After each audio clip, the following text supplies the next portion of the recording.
João 4, a partir do verso 4, que diz assim: era necessário que Jesus atravessasse a província de Samaria. Chegou, pois, a uma cidade samaritana chamada Sicar, perto das terras que Jacó dera ao seu filho José. Estava ali a fonte de Jacó. Então, cansado da viagem, assentara-se Jesus junto à fonte por volta da hora sexta. Nisto, em algumas versões diz meio-dia, tá? Verso 7. Nisto veio uma mulher de Samaria tirar água. Disse-lhe Jesus: dai-me de beber, porque os seus discípulos tinham ido à cidade comprar comida. Disse-lhe, pois, então a mulher samaritana: como, sendo tu judeu, pedes de beber a mim, que sou mulher samaritana? E entre parênteses, porque os judeus não se comunicavam com os samaritanos. Em algumas versões diz, não se davam com os samaritanos. E Jesus respondeu-lhe e disse-lhe: se tu conheceras o dom de Deus, e quem é que te diz dai-me de beber, tu lhe pedirias, e ele lhe daria água viva. Disse-lhe então a mulher: Senhor, tu não tens como tirar água do poço, e o poço é fundo, onde pois tem a água viva? E és tu maior do que o nosso pai Jacó, que nos deu o poço, bebendo ele próprio dele, e os seus filhos e o seu gado? Jesus respondeu e disse-lhe: qualquer que beber desta água tornará a ter sede, mas aquele que beber da água que eu lhe der nunca terá sede, porque a água que eu lhe der se fará nele uma fonte de água que salte para a vida eterna. Disse-lhe a mulher: Senhor, dá-me dessa água, para que não mais eu tenha sede e não venha aqui tirá-la.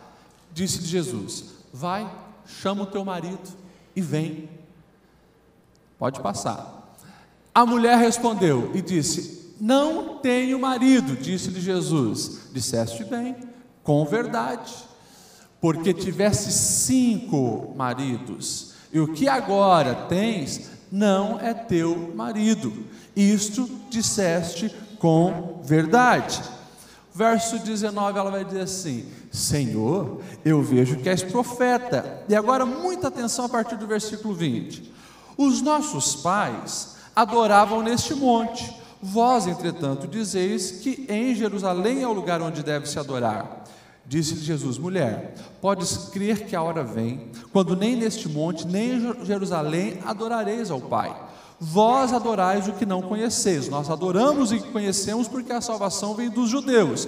Mas vem a hora, e já chegou, em que os verdadeiros adoradores adorarão ao Pai em espírito e em verdade, porque são estes que o Pai procura para seus adoradores. Deus é espírito, e importa que os seus adoradores o adorem em espírito e em verdade. Eu sei, respondeu a mulher, que há de vir o Messias, chamado Cristo.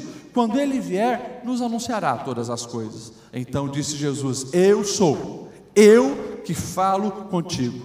Neste ponto chegaram os discípulos e se admiraram de que Jesus estivesse falando com a mulher. Todavia, nenhum deles disse: que pergunta ou o que falas com ela?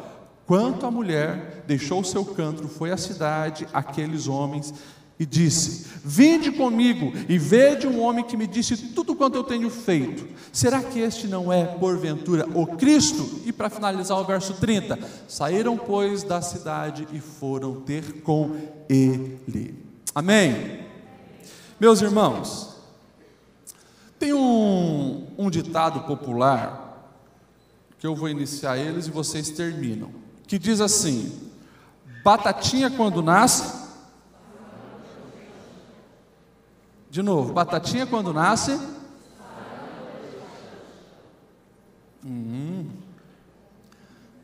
O batatinha quando nasce, a gente cresceu dizendo: batatinha quando nasce se esparrama pelo chão. Quem disse isso? Levanta a mão. A maioria, né? Alguns já disseram certo. Eu, depois de jovem, fui aprender que não tem nada a ver. Batatinha quando nasce se esparrama pelo chão. Batatinha quando nasce espalha ramas pelo chão. Batatinha, quando nasce, espalha rama pelo chão.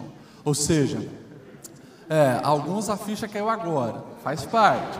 Mas o que a gente precisa iniciar a nossa construção e o que isso tem a ver com a adoração? É que muitas vezes nós vamos falando coisa e fazendo coisas sem entender, sem parar para analisar qual é o jeito correto, e a gente reproduz isso muitas vezes a vida inteira da maneira errada. É por isso que quando nós falamos de adoração, a gente precisa rever alguns conceitos muito importantes.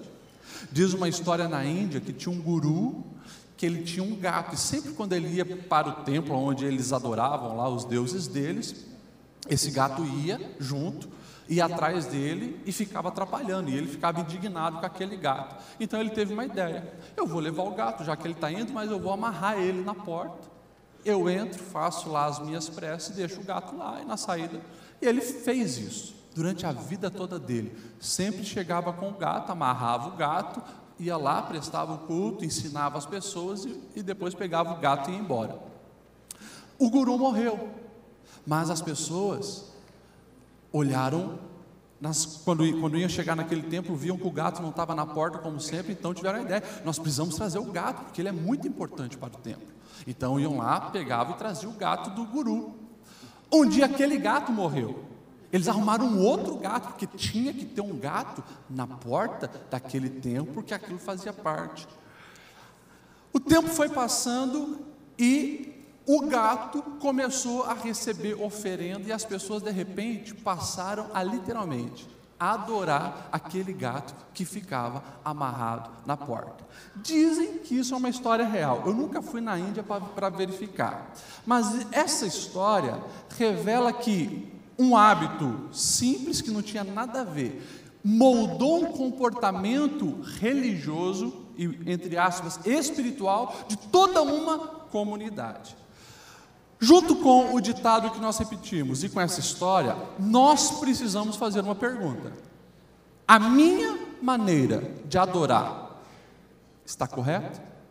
A minha maneira de prestar um culto a Deus está correta?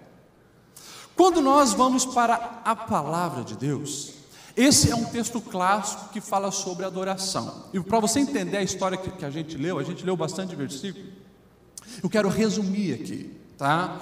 Mas você sabe que desde quando o povo de Israel saiu do Egito, eles eram divididos em 12 tribos, que eram os filhos de Jacó. Com o tempo foi colocada a monarquia, veio Saul, veio Davi, veio Salomão. Depois o filho de Salomão causou um racha, porque ele quis ser muito duro. Então o povo de Israel se dividiu. 2 tribos se tornou as tribos do sul, né? E ficaram conhecidas como tribo de Judá, que era Judá e Benjamim. As outras 10 tribos ficaram conhecidas como tribos do norte. E aconteceu então de ter um reino sul e um reino norte. Esse povo do norte, desde o início, começou a se corromper muito, com falsos deuses, se misturar com outros povos e tal. Em Jerusalém, Salomão tinha construído um templo, estava muito claro aonde era o lugar de adoração. Eles vinham prestar culto no templo em Jerusalém, mas é claro, a rixa estava grande. O que o povo de Israel fez? Não vamos deixar barato, não vamos permitir que o nosso povo fique o tempo todo dependendo de Jerusalém para prestar culto a Deus. Vamos construir um templo aqui no Monte Gerizim. Então eles constroem um templo também para o povo vir adorar em Gerizim. O tempo passa e os assírios vêm e destrói todas as 10 tribos do norte, porque só tinha rei perverso, rei pecador. O povo começou a se contaminar, estava um caos. E daí, o que os assírios faziam? Pegavam povos da onde eles conquistavam e misturavam, para dissolver a cultura, misturavam com o povo onde eles dominavam. Então, aquele povo que era do reino de Israel, as 10 tribos, começaram a receber influência de todos os povos que os assírios conquistavam. Consequentemente, depois a capital, Samaria, resultou no nome desse povo, samaritanos. Ou seja, para os judeus do sul, é um povo misturado. Vamos colocar entre aspas, gente vira-lata, não tem mais nada a ver com a gente. língua misturada, Deus misturado, o povo misturado, e ali o tempo foi passando, em séculos, virou uma rixa tão grande. A gente, às vezes, para tentar explicar, fala da rixa entre palmeirense e corintiano, gremista e colorado, mas está muito longe, porque não é nem perto disso, é muito pior. A rixa que tinha entre judeu e samaritano, a ponto de um judeu que bebesse num cântaro, aonde um samaritano bebeu, ele era considerado impuro, e tinha que ficar algumas semanas sem o privilégio de ir para o templo. O negócio era sério. Daí Jesus, o texto diz que nós lemos o verso 4. Jesus, ele estava ali na Judéia, embaixo Judéia, tem Samaria e em cima Galiléia. Jesus, ele tinha que ir para a Galiléia. Estava na Judéia, tinha que ir para a Galiléia. E o texto diz, era necessário que passasse em Samaria. Só que, para um judeu, esse necessário não se restringe à geografia. Se eu quiser, mesma coisa, se eu quiser chegar ao fim da igreja, eu preciso passar no corredor. Mas o que os judeus faziam? Eles atravessavam o Rio Jordão, iam do outro lado do Oriente e subiam por lá para não ter que passar no meio dos samaritanos, de tanto era a repulsa que eles tinham pelo samaritano. Então esse era necessário passar por Samaria, não fala apenas de um propósito, de algo geográfico, mas de um propósito que Jesus tinha para fazer naquele lugar. Jesus chega naquele lugar, olha só, cansado, porque ele era 100% homem. Jesus senta perto de um poço e manda todos os discípulos, não queria que nenhum ficasse, todos os discípulos vão comprar comida na cidade. Jesus tinha um propósito, de encontrar alguém ali. Meio-dia, chega então essa mulher trazendo um cântaro, um jarro muito grande, porque, você lembra que eu falei que você precisa dar graças a Deus? Graças a Deus, porque você só gira no botão, sai água potável da tua torneira. Pois é, muitos lugares do mundo faziam o que ainda 2.000 anos atrás essa mulher fazia. Acordava cedo as mulheres, ou no fim da tarde, para ir buscar água no poço. Essa mulher, diferente de todas, foi ao meio-dia. Isso é totalmente fora de lógica. Poucos casos você vê isso. Só vai buscar água meio-dia alguém que não quer encontrar gente nenhuma. Porque ninguém está naquele calor, caminhando no sol escaldante daquela região para buscar água. Depois, imagine, sair carregando um vaso cheio de água nas costas, naquele sol, é loucura. Essa mulher, diferente das outras que iam bem cedo ou bem tarde, quando o sol já estava se pondo, ou bem cedo quando ele estava nascendo, ela ia meio-dia, porque não queria encontrar ninguém. Chega lá, só pela vestimenta ela já percebe, judeu. O que um judeu está fazendo aqui no nosso território? Ela vai buscar água, quietinha. De repente, aquele judeu faz algo muito estranho. Se remete em conversa com uma mulher samaritana. Na cultura, falar com uma mulher, um rabi, um mestre, falar com uma mulher em público já era algo assustador. Agora, falar com uma mulher samaritana, e Jesus pede água para ela, dá-me um pouco de beber. Na hora ela já estranhando tudo, responde, como tu sendo judeu pede a mim uma mulher samaritana para tirar água do poço e te dar de beber? E daí então Jesus propõe algo para ela, olha, se tu soubesse quem está te pedindo, você me pediria de beber e eu te daria a água da vida. Como se tu não tem nada para tirar, como tu vai tirar a água da vida e me dar essa água da vida, se o poço aqui é muito fundo, você não tem nada na tua mão? Então Jesus começa ali a falar para ela, se ela experimentar essa água da vida, nunca mais teria que voltar ali, porque essa água mataria a verdadeira sede. Jesus estava já espiritualizando, ela não estava entendendo nada, para ela era tudo no real. E daí quando ela pede então essa água, Jesus olha para ela e diz, chama o teu marido. Daí ela responde, não tenho marido. E aquele que conhece todas as coisas, som da alma, diz, é verdade. No nosso contexto, alguns iam chamar aquela mulher de piriguete, porque a resposta dela a resposta de Jesus disseste bem que não tem marido, por quê? Já passou por 5, e o que tu está agora nem é teu. Quando ela ouve isso, na hora, ela percebe que não estava diante de alguém comum. Vejo que tu és profeta. E daí ela já abre a alma e fala de algo muito desejoso que ela queria aprender. Os judeus dizem que deve ser adorado a Deus lá no templo. Os nossos pais sempre falaram o que foi aqui. E daí Jesus então começa a falar sobre adoração. E se você puder manter a sua Bíblia aberta, a partir dali, principalmente do versículo de número 20, nós temos algumas coisas para pensar sobre adoração. Agora, primeira coisa é justamente quando essa mulher entra no assunto de adoração. Eu queria que você entendesse algo muito claro na história da humanidade. Essa mulher, ela tem uma angústia na sua alma sobre esse lugar de adoração, porque provavelmente ela queria adorar da maneira certa. Talvez também desviar o assunto, já que Jesus entrou no assunto polêmico do casamento dela, mas pelo fato de reconhecer que ela é um profeta, acho difícil. Ela queria saciar algo da sua alma. E aqui a primeira verdade: todos nós que estamos aqui, todo ser humano que nasceu, ele nasceu com o desejo de adorar. Nós fomos criados para a adoração. Certa vez na faculdade, vocês sabem que eu fiz psicologia aqui na FURB, e as universidades gerais, no Brasil e mundo, tentam levantar a bandeira do agnosticismo, ateísmo, e batem muito em cima disso. No primeiro semestre teve um professor meu que claramente disse: olha, se no final desse semestre algum de vocês aqui ainda acreditar em Deus, eu vou dar 0. Olha isso. Nos primeiros dias de aula, coisas diretas assim, Só que no final dos 5 anos eu estava lá adorando e servindo a Deus, E a professora que falou isso no primeiro banco ali, me assistindo levantar o canudo e eu dizer, que Jesus era a vida, Jesus era o caminho, Jesus era a verdade, que a vida era Cristo, Teve que engolir essa. Mas enfim, certa vez um dos diálogos com os professores, eu fiz esse questionamento.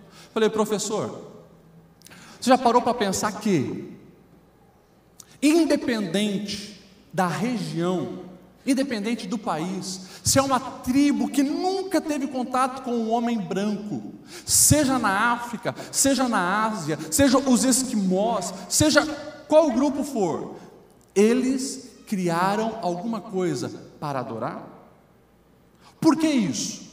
Isso não está impregnado na alma humana, porque ela estava querendo afirmar que essa ideia de Deus foi uma invenção humana, tal. Eu falei: poxa, mas até mesmo os grupos separados do mundo inteiro, que nunca tiveram contato um com o outro, todos eles têm o desejo de adorar alguma coisa? Ou é sol, ou é lua, ou um Deus? Ela não sabia responder essa pergunta. Mas isso evidencia algo que está na nossa vida e que você precisa entender isso.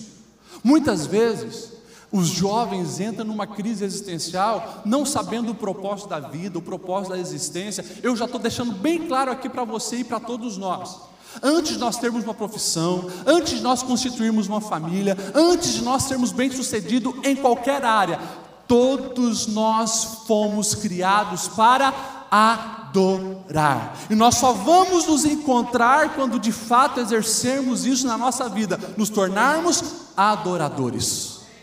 Pastor Lediel, me desculpa, mas eu conheço alguém que é ateu, não acredita em Deus e não tem essa necessidade de adorar. Eu duvido que você me mostre uma pessoa que não adora alguma coisa. Se ele nega a Deus, é bem provável que ele já caiu na cilada mais sutil do diabo: colocar ele mesmo no trono. Não o diabo, ele, a pessoa. Porque quem não adora a Deus acaba se adorando, se venerando, acaba colocando dinheiro como patamar, acaba colocando qualquer outra coisa, mas todo ser humano vai procurar preencher essa necessidade de adorar, porque isso está em todos nós. Essa mulher samaritana não era diferente, só que ela chega para Jesus com uma pergunta muito lógica na mentalidade dela: aonde é o lugar certo da adoração? Porque os judeus dizem que é em Jerusalém, e os samaritanos dizem que é aqui no monte. E daí Jesus já começa a ensinar ela que muito mais importante do que o lugar é como, a quem adorar.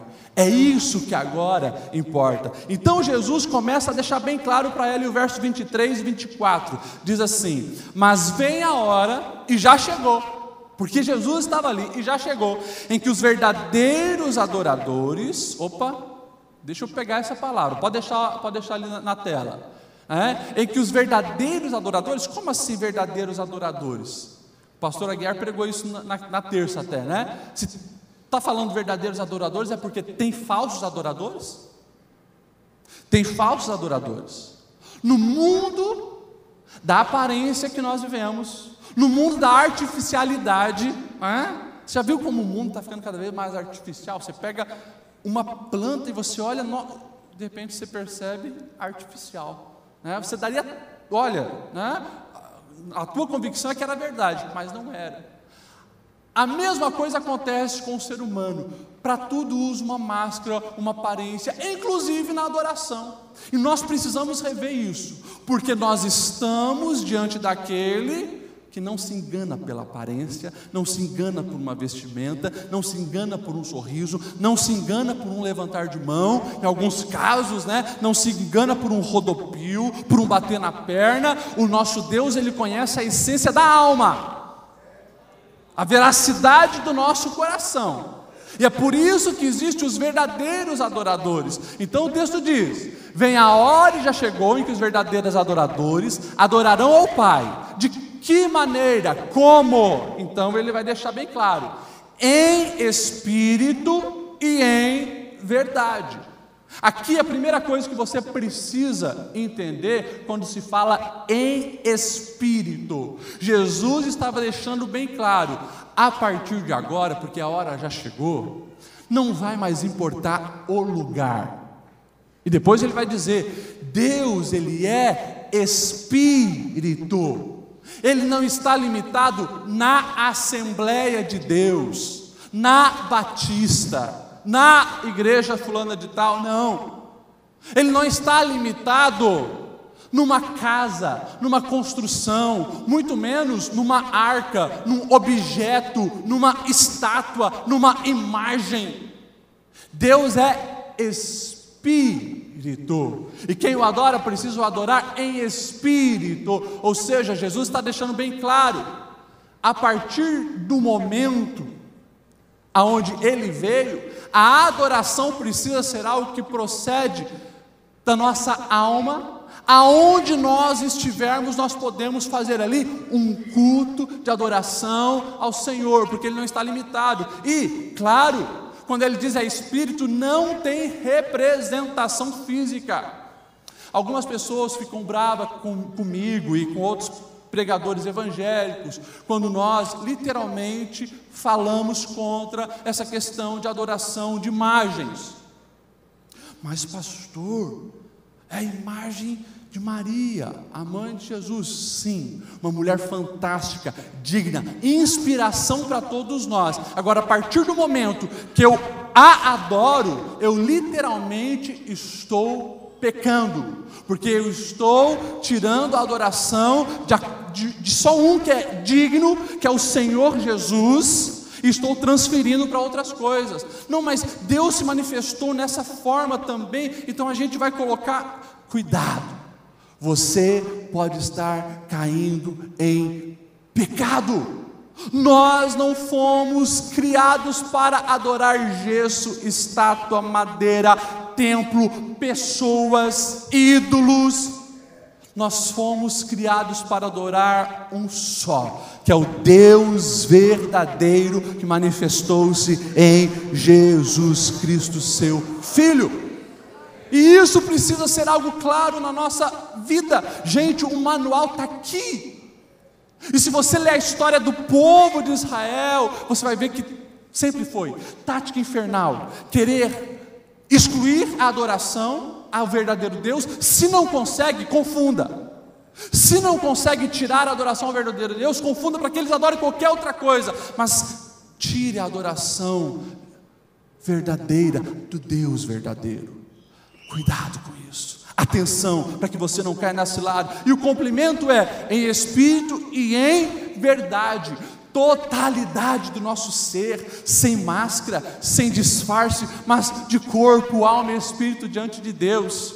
Eu nunca vou me esquecer de uma vez, das viagens que eu fiz para Israel, um dos rabinos dizendo, porque uma coisa que você vê e você estranha, é que eles estão lá no Muro das Lamentações o tempo todo fazendo as orações deles assim, eles se mexem naquele muro, porque para eles aquilo é sagrado, mas algo que ele falou interessante, ele disse: nós aqui colocamos não apenas o nosso espírito, a nossa alma, mas nós entendemos que sim, a nossa alma está procurando uma conexão com o divino, e nós somos como uma vela e o fogo queima. Quando você olha para uma vela e o fogo está queimando, ele diz, o fogo ele se movimenta, uma intenção justamente de arder por aquilo, de desejar aquilo. Então, eles estão lá fazendo isso. É interessante que, eu não falei que todo mundo adora alguma coisa. Se você observar o comportamento humano em momentos de euforia, aonde a paixão dele está à flor da pele e o desejo por algo que ele considera grande está ativo, aquilo também se manifesta no corpo. Eu não sou muito de acompanhar futebol, né? Tem um time que eu torço aí, não vou falar, mas há um tempo atrás eu estava em São Paulo fazendo fazendo um curso, algumas palestras, e tinha uma noite que estava livre, e daí surgiu ali, vamos quem sabe assistir um jogo de futebol. Eu, assim, raramente, né, vi jogo de futebol, mas eu resolvi ir. Fui lá no Itaquera do Corinthians. Gente, eu estava com uma camisa normal, e quando a gente foi entrando, a primeira coisa que eu vi, olhar atravessado para mim. Porque nós estávamos em 3, éramos os únicos que não estávamos vestindo a camisa do Corinthians. Eu falei, gente, vocês fazem favor de torcer bonito, porque senão a gente vai apanhar nesse lugar. A gente foi para geral, né? Não tinha nem lugar para sentar. E o Corinthians ganhou, foi 3-1, abracei tanta gente que eu não conhecia aquele dia, né? Agora, algo me chamou a atenção e eu saí daquele lugar, constrangido com a maneira que nós adoramos. Eu nunca tinha visto aquilo na minha vida, né? Eu ouvi o pessoal, quando eu morava em Minas Gerais, o pessoal do Galo falar que eles eram assim, mas, gente, 90 minutos, tambor, eles pulando e gritando, sou louco por ti, Corinthians, e assim, vocês conhecem os cânticos aí, o tempo todo. Sabe o que é 90 minutos direto? E daí eles faziam coreografia junto, todos os homens tiravam a camisa e giravam juntos, uma loucura. Eu saí de lá constrangido com a nossa vida de cristão. Sabe por quê? Porque eles se preparam, se organizam, montam bandeira, pintam a cara, planejam coreografia, ensaiam música para um time de futebol. A gente vem aqui porque falei que esse não é um lugar onde é restrita a adoração, mas é aqui que a gente vem com um tempo específico para concentrarmos em Deus e adorar. A gente vem aqui, fica 2 minutos cantando, cansado. A gente senta. A gente, não vou levantar a mão. A gente não traz o coração, a gente não traz a vida. A gente vem, sabe por quê? Virou um hábito de colocar o gatinho amarrado na porta. Virou um hábito de toda quinta-feira bater cartão na Assembleia de Deus. Virou um hábito de cantar essa música, mas não expressa com a alma. Eu saí muito mais crente daquele jogo de futebol. Falei, não vou perder para esse camarada nunca. Vou perder para esse camarada nunca. Eu amo o Senhor acima de tudo e vou adorá-lo de corpo, alma e espírito, com tudo que tenho, com tudo que sou. É assim que a gente precisa fazer. Gente, presta atenção, porque o mundo tem sido muito mais dedicado para coisas fúteis e banais do que nós para a nossa vida com Deus. Dá uma olhada no que esses adolescentes fazem pelo Justin Bieber, por outro cantorzinho aí, não sei. É loucura!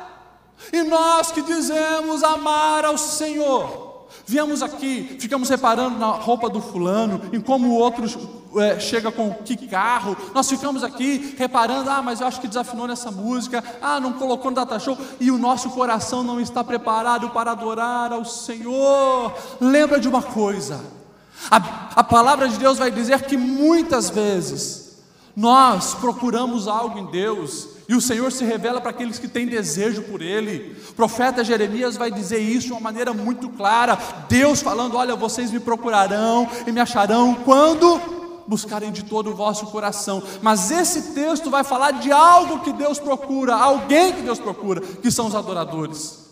Deus não está procurando a adoração, porque isso Ele tem o tempo inteiro no céu. Agora, se você quer ter uma experiência com Deus e quer que Deus te ache, que Deus te encontre no sentido de se manifestar para você e você desfrutar de uma experiência que você nunca teve com Deus, comece a adorar de verdade, de espírito, de verdade, derramando a sua alma com desejo. Sabe, é você vir para a igreja com a expectativa de ter um encontro com o Senhor. É você ir para casa e você diz: não, hoje eu não vou ligar aquela televisão, não vou ligar aquela internet, hoje é eu e Deus naquele quarto, e coloca uma música, e medita na palavra, e tenha fome disso, adore a Ele ali, e você vai ser surpreendido quando a glória do Senhor te envolver, a ponto de você não suportar. Mas lembra, você só é achado por Deus nesse sentido, se você é um verdadeiro adorador.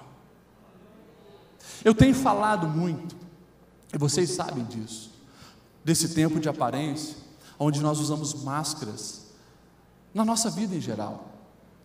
A gente precisa levar isso muito a sério, porque a gente engana pastor, a gente engana marido, a gente engana esposa, a gente ganha familiar, a gente engana chefe, mas Deus, Ele sonda a nossa alma. E tem muitas pessoas literalmente ruindo a própria vida porque acha que pode levar a vida espiritual desse jeito. Só que não dá, não dá. E gente fica braba porque acha que não, mas eu estou indo toda quinta-feira na corrente, não, porque eu estou todo domingo ali na igreja, eu até coloquei o meu nome lá para cantar no coral. Mas vida com Deus é outra coisa, e Jesus deixou isso bem claro: se não for em espírito e em verdade, de nada adianta. Aquela mulher, ela foi impactada com os ensinos de Jesus. Não tem tempo da gente falar tudo, mas você vai ver que na sinceridade dela, ouvindo aquilo que Jesus estava falando, ela percebeu que ali tinha algo diferente. A mulher que queria se esconder de todo mundo, ela corre para dentro da cidade e começa a gritar para todo o povo: venham, porque eu encontrei um Messias. Aquilo que ele falou sobre a minha vida ninguém sabia. Venham que eu vou revelar o Messias para vocês. E chama todo mundo. E se você for lá para o final do capítulo, houve muita transformação de vida por causa dessa mulher. O que eu quero que você entenda é justamente que as experiências reais que nós temos com Cristo transforma todo o nosso viver, intensifica o nosso potencial, melhora quem nós somos, corrige os nossos erros. Gente, a oração e a adoração fazem comigo e contigo o que muitas horas de treino, de terapia, não vão conseguir fazer. Aperfeiçoa-se sim, quer fazer coaching, faça. Tudo isso é muito bom e tem muitos ideais bons. Agora, você quer alcançar plenitude de vida? Começa pelas suas escolhas espirituais, buscando o reino de Deus, a presença do Senhor, alicerçando a sua vida nele. Se torne um adorador.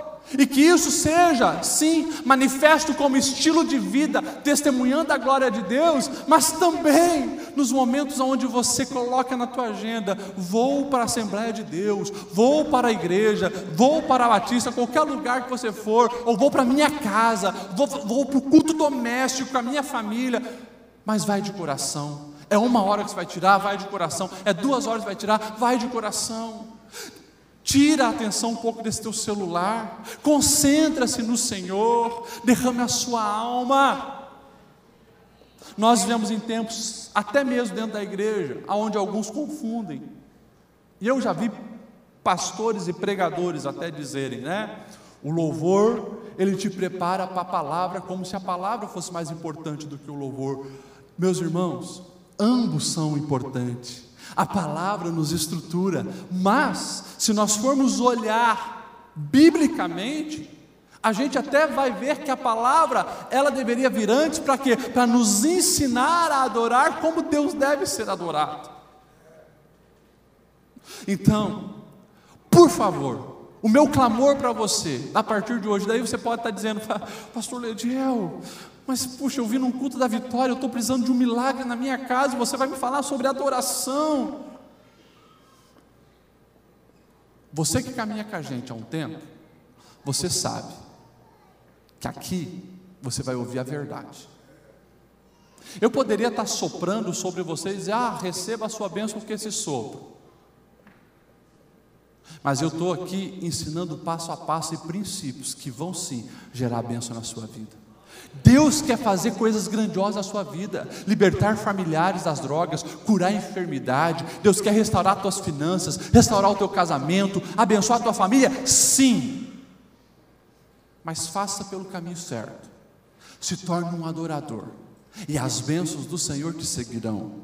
Porque se você correr atrás da bênção, a partir do momento que você tem a bênção e não tem um abençoador, já disse, essa bênção se torna uma bênção maldita, porque sem Deus nós não somos nada. Agora, quando Deus encontra em nós um adorador, tudo muda, a vida faz sentido, e independente da circunstância, nós sabemos o propósito da nossa existência. Esse vazio da depressão, essa confusão nihilista, tirando o propósito de tudo, é dissipada da nossa alma, quando nós nos colocamos como adoradores.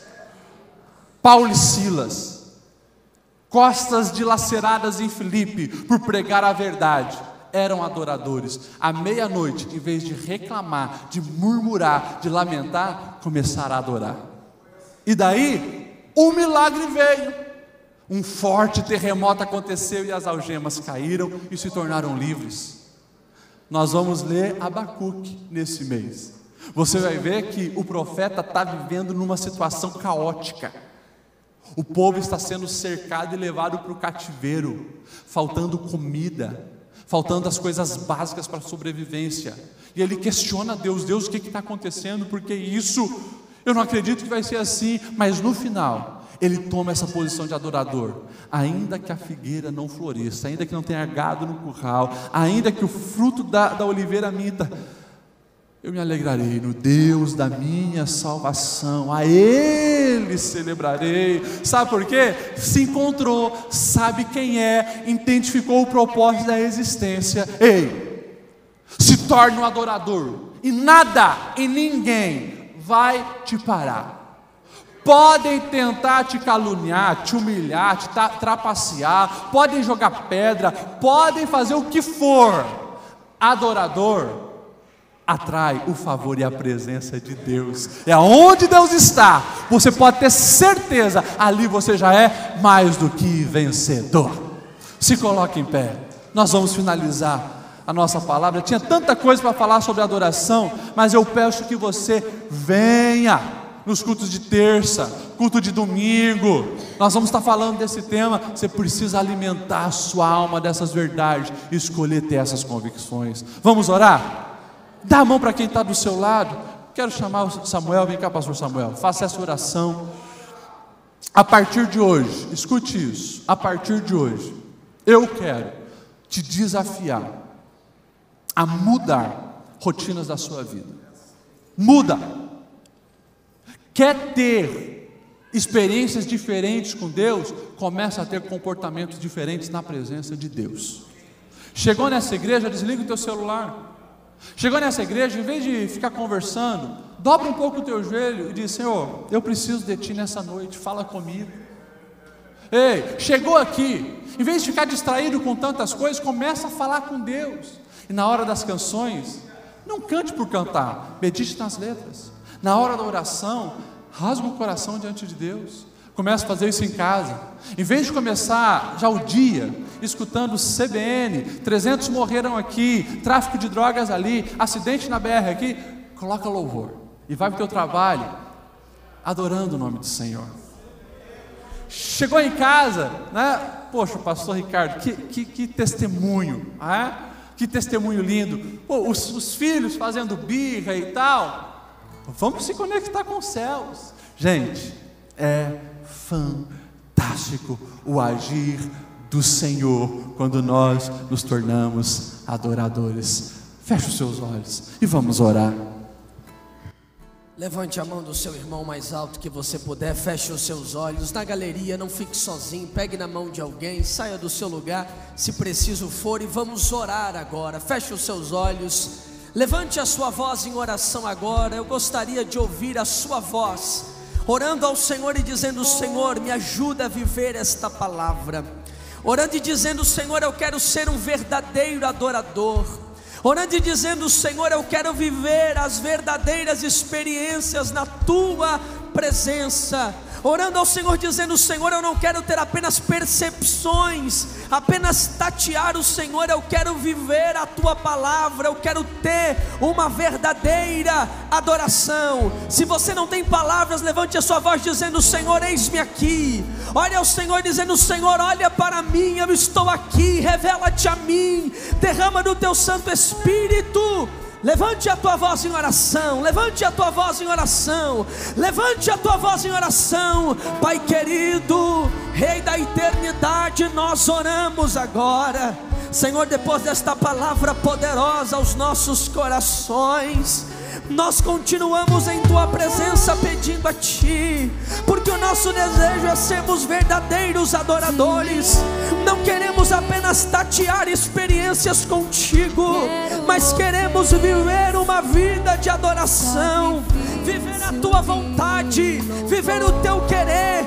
Ensina-nos a verdadeira adoração.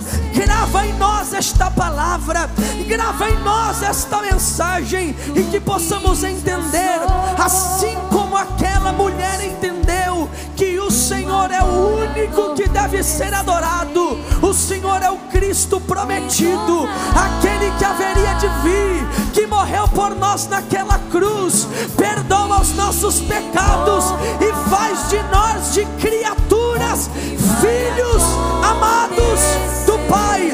Nós declaramos esta noite que nós vamos reverenciar a Tua presença, nós vamos nos posicionar na Tua presença, te exaltar em espírito e verdade, porque Tu és a verdadeira razão